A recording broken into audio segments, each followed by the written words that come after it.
Steps in preparation of fund flow statement. So fund flow statement എങ്ങനെയാണ് prepare ചെയ്യാന്നുള്ള അതിലേക്ക് കടക്കാം.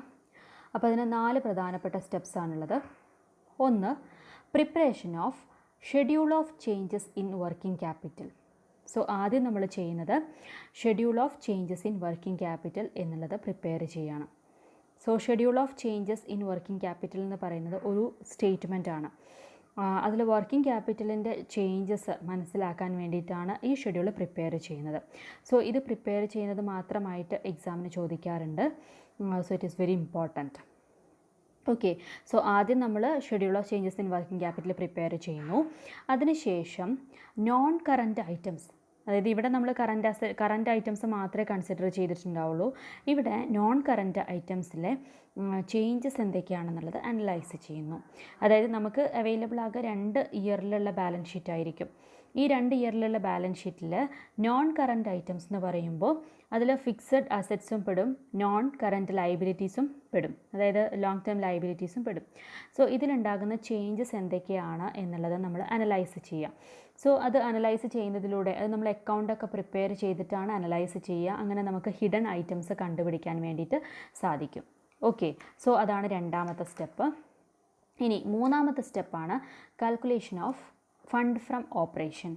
So നേരത്തെ നമ്മൾ പറഞ്ഞിരുന്നു ഫണ്ട് ഫ്രം ഓപ്പറേഷൻ എന്താണെന്നുള്ളത്. സോ ഫണ്ട് ഫ്രം ഓപ്പറേഷൻ എന്ന് പറയുന്നത് നമ്മൾ സാധാരണ ബിസിനസ് ട്രാൻസാക്ഷൻസ് നടക്കുന്നതിലൂടെ, അതായത് പർച്ചേസും സെയിലും ആണ് നമ്മളുടെ ബിസിനസ്സിൽ ഉണ്ടാകുന്ന മെയിൻ ട്രാൻസാക്ഷൻസ്. സോ അതിൽ നിന്നുമുണ്ടാകുന്ന ഫൈനൽ റിസൾട്ട്, നമ്മൾ ട്രേഡിംഗ് പ്രോഫിറ്റ് എന്നുള്ളത് പറയുന്നത്, അല്ലെങ്കിൽ ട്രേഡിംഗ് പ്രോഫിറ്റ് അല്ലെങ്കിൽ ട്രേഡിംഗ് ലോസ് കാണിക്കുന്നത് അതിലെല്ലാം പിന്നെ കുറേ ട്രാൻസാക്ഷൻസ് ഉണ്ടായിരിക്കും. അതായത് non fund transactions, non operating expenses, non operating incomes, ഇതെല്ലാം ഇൻക്ലൂഡഡ് ആയിരിക്കും. സോ അങ്ങനെയുള്ള ഐറ്റംസിനൊക്കെ നമുക്ക് ഒഴിവാക്കിയിട്ട് ഒറിജിനൽ ഫണ്ട് റിലേറ്റഡ് ആയിട്ടുള്ള ട്രാൻസാക്ഷൻസ് മാത്രം എടുത്തിട്ട് അതിൽ നിന്നുള്ള റിസൾട്ട്, അതായത് ഫണ്ട് ഫ്രം ഓപ്പറേഷൻ എത്രയാണെന്നുള്ളത് കാൽക്കുലേറ്റ് ചെയ്യാൻ വേണ്ടിയിട്ട് സാധിക്കുന്നു. Okay, so fund from operation കണ്ടുപിടിക്കുക എന്നുള്ളതാണ് 3rd step. And last one, preparation of fund flow statement. So fund flow statement prepare ചെയ്യലാണ് ഏറ്റവും ലാസ്റ്റ് സ്റ്റെപ്പ്. അപ്പോൾ ഈ ഫണ്ട് ഫ്ലോ സ്റ്റേറ്റ്മെൻറ്റ് പ്രിപ്പയർ ചെയ്യുന്നതിന് മുന്നോടിയായിട്ട് നമുക്ക് schedule of changes in working capital prepare ചെയ്യണം, നോൺ കറൻറ്റ് ഐറ്റംസ് അനലൈസ് ചെയ്യണം, അതിനുശേഷം ഫണ്ട് ഫ്രം ഓപ്പറേഷൻ എന്താണെന്നുള്ളത് കാൽക്കുലേറ്റ് ചെയ്യണം. ഇത് കാൽക്കുലേറ്റ് ചെയ്യാനോ ഒന്നുകിൽ നമുക്ക് സ്റ്റേറ്റ്മെൻറ്റ് മെത്തേഡ് യൂസ് ചെയ്തിട്ടോ അല്ലെങ്കിൽ profit and loss account prepare ചെയ്തിട്ടോ നമുക്ക് അത് ചെയ്യാം. ഓക്കെ, സോ ഇത്രയാണ് നമുക്ക് ഈ ഒരു ചാപ്റ്ററിൽ പഠിക്കാനുള്ളത്. ഇതിലേക്ക് ഈ ഓരോ 4 സ്റ്റെപ്സും ഡീറ്റെയിൽ ആയിട്ട് നമ്മളിനി പറയാൻ പോവുകയാണ്. ഓക്കെ, സോ അതിൽ first schedule of changes in working capital. ഇത് ഏറ്റവും ഇമ്പോർട്ടൻ്റ് ആണ്. എങ്ങനെയാണ് schedule of changes in working capital കണ്ടുപിടിക്കുക എന്നുള്ളത്. സോ ഈ ഒരു സ്റ്റേറ്റ്മെൻറ്റ്, ഈ ഒരു ഫോർമാറ്റിലാണ് നമ്മൾ schedule of changes in working capital prepare ചെയ്യുക. മൊത്തം 5 കോളങ്ങളായിരിക്കും ഉണ്ടാവുക. അതിൽ ഫസ്റ്റത്തെ കോളം നമ്മളുടെ ഐറ്റംസ്, നമുക്ക് ബാലൻസ് ഷീറ്റിലും പ്രോഫിറ്റ് ലോസ് അക്കൗണ്ടിലും ആയിട്ട് തന്നിട്ടുള്ള ഐറ്റംസിനെയാണ്, അതായത് ബാലൻസ് ഷീറ്റിലുള്ള ഐറ്റംസ് കറൻറ്റ് അസറ്റ്സും കറൻറ്റ് ലയബിലിറ്റീസും ആണ് നമ്മൾ ഈ ഒരു കോളത്തിൽ എഴുതുന്നത്. 2ാമത്തെ കോളം പ്രീവിയസ് ഇയറിലുള്ള ഡാറ്റ, കറൻറ്റ് ഇയറിലുള്ള ഡാറ്റ.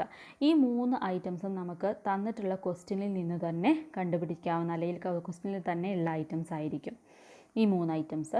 പിന്നെ നമ്മൾ ചെയ്യുന്ന ഇതാണ് ശരിക്കും ആൻസറിൻ്റെ പാർട്ട് എന്ന് പറയുന്നത്. ഓക്കെ, അതായത് changes in working capital. Changes in working capital എന്ന് പറയുന്നത് ഒന്നുകിൽ ഇൻക്രീസ് ആയിരിക്കും അല്ലെങ്കിൽ ഡിക്രീസ് ആയിരിക്കും. ഓക്കെ, സോ നമ്മൾ ഓരോ ഐറ്റം എടുക്കുന്നു. അതായത് ഇപ്പോൾ കറൻറ്റ് അസറ്റ്സിൽ ഇപ്പോൾ ക്യാഷ് ഉണ്ടാകാം, ഡെറ്റേഴ്സ് ഉണ്ടാകാം, ബിൽസ് റിസീവബിൾ ഉണ്ടായിരിക്കാം. അങ്ങനെ ഓരോ ഐറ്റംസും നമ്മൾ 1 by 1 ആയിട്ട് എടുക്കുന്നു. അത് ഇവിടെയാണ് നമ്മൾ ഐറ്റംസിൻ്റെ പേര് എഴുതുന്നത്. അതിൻ്റെ ഇപ്പോൾ ക്യാഷ് ആണെന്നുണ്ടെങ്കിൽ ക്യാഷ് ഇവിടെ എഴുതുന്നു, അതിൻ്റെ പ്രീവിയസ് ഇയറിലുള്ള എമൗണ്ട് എഴുതുന്നു, കറൻറ്റ് ഇയറിലുള്ള എമൗണ്ട് എഴുതുന്നു. സപ്പോസ് ഇപ്പോൾ പ്രീവിയസ് ഇയറിൽ 1000, കറൻറ്റ് ഇയറിൽ 1200 ആണെന്നുണ്ടെങ്കിൽ എന്താണ് സംഭവിച്ചിട്ടുള്ളത്? പ്രീവിയസ് ഇയറിനെ അപേക്ഷിച്ച് കറൻറ്റ് ഇയറിൽ കൂടി, അതായത് ക്യാഷ് ഇൻക്രീസ് ചെയ്തു. ക്യാഷ് ഇൻക്രീസ് ചെയ്താൽ നമ്മൾ ഈ ഒരു കോളത്തിലാണ് എഴുതുക 200, ഇവിടെ നമ്മൾ എഴുതില്ല. ഓക്കെ, അതേസമയം നെക്സ്റ്റ് ഇപ്പോൾ സ്റ്റോക്ക്, അടുത്തൊരു കറൻറ്റ് അസറ്റ് സ്റ്റോക്കാണെന്ന് വിചാരിക്കുക. സ്റ്റോക്ക് ഇപ്പോൾ 2000 ഉള്ളത് 1000 ആയിട്ട് കുറയുകയാണ് ചെയ്തിട്ടുള്ളതെന്നുണ്ടെങ്കിൽ ഇവിടെ എന്താണ് സംഭവിച്ചിട്ടുള്ളത്? കറൻറ്റ് അസറ്റ് കുറയുകയാണ് ചെയ്തിട്ടുള്ളത്. സോ ഈ 2000-ൽ നിന്നും 1000 ആയപ്പോൾ 1000 എന്നുള്ളത് നമ്മൾ ഡിക്രീസ് കോളത്തിലാണ് എഴുതേണ്ടത്. സോ ഓരോ ഐറ്റംസും ഓരോ കറൻറ്റ് അസറ്റ്സും നമ്മൾ ഇൻക്രീസ് ചെയ്യുന്നതും ഡിക്രീസ് ചെയ്യുന്നതും നോട്ട് ചെയ്യുക. ഇൻക്രീസ് ചെയ്യുന്നത് നമ്മൾ ഇൻക്രീസ് എന്നുള്ള കോളത്തിലും ഡിക്രീസ് ചെയ്യുന്നത് ഡിക്രീസ് എന്ന കോളത്തിലും എഴുതുക. ഓക്കെ, ഇനി കറൻറ്റ് ലൈബിലിറ്റീൻ്റെ കേസിൽ എന്താണെന്ന് വെച്ചാൽ കറൻറ്റ് ലൈബിലിറ്റി ഇൻക്രീസ് ചെയ്യുന്നത് ഇതേപോലെ തന്നെ 2 കോളത്തിൽ എഴുതിയിട്ട് അതിൽ ഇൻക്രീസ് ചെയ്യുന്നത് ഇൻക്രീസ് കോളത്തിൽ, ഡിക്രീസ് ചെയ്യുന്നത് ഡിക്രീസ് കോളത്തിൽ എഴുതുക. എന്നിട്ട് ഏറ്റവും ലാസ്റ്റ് നമ്മൾ വർക്കിംഗ് ക്യാപിറ്റൽ, അതായത് വർക്കിംഗ് ക്യാപിറ്റൽ എന്ന് പറയുമ്പോൾ കറൻറ്റ് അസറ്റിൽ നിന്നും കറൻറ്റ് ലൈബിലിറ്റി കുറയ്ക്കുന്നതിനെയാണ് വർക്കിംഗ് ക്യാപിറ്റൽ എന്ന് പറയുന്നത്. സോ അത് നമ്മൾ കണ്ടുപിടിക്കുന്നു. അതായത് current asset A minus B എന്ന് പറയുമ്പോൾ എ കറൻറ്റ് അസറ്റിൻ്റെ ടോട്ടലാണ്, ബി കറൻറ്റ് ലൈബിലിറ്റീൻ്റെ ടോട്ടലാണ്. ഇതിൻ്റെ തമ്മിലുള്ള ഡിഫറൻസ് ആണ് നമ്മൾ ഇവിടെ എഴുതുന്നത്. ഓക്കെ, സോ അവിടെ നമ്മൾ വർക്കിംഗ് ക്യാപിറ്റൽ എഴുതുമ്പോൾ വർക്കിംഗ് ക്യാപിറ്റൽ ഇപ്പോൾ ആദ്യത്തെ പ്രീവിയസ് ഇയറിലൊരു വർക്കിംഗ് ക്യാപിറ്റൽ ഉണ്ടായിരിക്കും, കറൻറ്റ് ഇയറിലൊരു വർക്കിംഗ് ക്യാപിറ്റൽ ഉണ്ടായിരിക്കും. ഓക്കെ, അപ്പോൾ അതിലുള്ള ഡിഫറൻസ് എന്താണ് എന്നുള്ളത്, ആ ഡിഫറൻസ് ആണ് ഫൈനൽ റിസൾട്ടായിട്ട് വരുന്നത്. അതായത് ഇൻക്രീസ് ഇൻ വർക്കിംഗ് ക്യാപിറ്റലാണോ അല്ലെങ്കിൽ ഡിക്രീസ് ഇൻ വർക്കിംഗ് ക്യാപിറ്റലാണോ എന്നുള്ളത് വരുന്നത്. Okay, so increase in working capital എന്ന് പറയുമ്പോൾ നമുക്ക് അതായത് ഈ കോളാണ് കൂടുതലുള്ളതെന്നുണ്ടെങ്കിൽ, ഇവിടുത്തെ ഫിഗേഴ്സാണ് കൂടുതലുള്ളതെന്ന് വിചാരിക്കാം. അപ്പോൾ ഇവിടുത്തെ ഫിഗേഴ്സാണ് കൂടുതലുള്ളതെന്നുണ്ടെങ്കിൽ നമ്മൾ അക്കൗണ്ട് ബാലൻസ് ചെയ്യുന്നത് പോലെ സാധാരണ നമ്മൾ അക്കൗണ്ടിൽ എന്താണ് ചെയ്യുക, ക്രെഡിറ്റ് സൈഡാണ് കൂടുതലെന്നുണ്ടെങ്കിൽ ആ ഐറ്റം എത്രയാണോ കൂടുതലുള്ളത് ആ ഐറ്റത്തിന് നമ്മൾ ഇവിടെ എഴുതും. ഓക്കെ, അതായത് അതിൻ്റെ അർത്ഥം എന്താണ്, ഡിക്രീസ് ഉള്ളത് നമ്മൾ ഇൻക്രീസിൻ്റെ കോളത്തിലാണ് എഴുതുന്നത്. അതായത് ക്രെഡിറ്റ് കൂടുതലാണെന്നുണ്ടെങ്കിൽ നമ്മൾ അക്കൗണ്ട് വരയ്ക്കുമ്പോൾ ക്രെഡിറ്റ് സൈഡ് കൂടുതലാണെന്നുണ്ടെങ്കിൽ ആ ബാലൻസ് നമ്മൾ ഡെബിറ്റ് സൈഡിലാണ് എഴുതുക. അങ്ങനെയാണ് നമ്മളൊരു അക്കൗണ്ട് പ്രിപ്പയർ ചെയ്യുക. അതേപോലെ തന്നെ നമ്മൾ ഡിക്രീസ് ആണ് കൂടുതലുള്ളത് എന്നുണ്ടെങ്കിൽ നമ്മളത് ഇൻക്രീസിൻ്റെ കോളത്തിലാണ് ബാലൻസ് ചെയ്യുക. പക്ഷേ ഇവിടെ നമ്മൾ എഴുതേണ്ടത് എന്താണ്, ഡിക്രീസ് ഇൻ വർക്കിംഗ് ക്യാപിറ്റൽ എന്ന് പറഞ്ഞിട്ട് നമ്മൾ ഈ ഒരു കോളത്തിൽ എഴുതുന്നു. ഓക്കെ, അത് നമുക്ക് പ്രോബ്ലം ചെയ്യുമ്പോൾ ഒന്നുകൂടെ ക്ലിയർ ആവും. സോ ഇത്രയാണ് നമ്മൾ മനസ്സിലാക്കേണ്ടത്. കറൻറ്റ് അസറ്റ്സും കറൻറ്റ് ലൈബിലിറ്റീസും അത് തമ്മിലുള്ള ഡിഫറൻസ് വർക്കിംഗ് ക്യാപിറ്റൽ നോട്ട് ചെയ്യുന്നു. എന്നിട്ട് അതിൻ്റെ ഓരോ ഇയറിലുള്ള ഡിഫറൻസും നമ്മൾ ഇവിടെയായിട്ട് നോട്ട് ചെയ്യുന്നു. അത് കഴിഞ്ഞ് ഏറ്റവും ഫൈനൽ എല്ലാതും കഴിഞ്ഞാൽ ഇതിൻ്റെ തമ്മിലുള്ള ഡിഫറൻസ് നമ്മൾ ഒന്നുകിൽ ഇൻക്രീസ് ആയിരിക്കാം അല്ലെങ്കിൽ ഡിക്രീസ് ആയിരിക്കാം. ആ ഫിഗർ നമ്മൾ ഇവിടെ നോട്ട് ചെയ്യുന്നു, അതേസമയം ഇവിടെയും നോട്ട് ചെയ്യുന്നു. ഓക്കെ, സോ അങ്ങനെ നമുക്ക് schedule of changes in working capital prepare ചെയ്യാം. ഇൻക്രീസ് ആണോ ഡിക്രീസ് ആണോ എന്നുള്ളത് മനസ്സിലാക്കാൻ സാധിക്കും.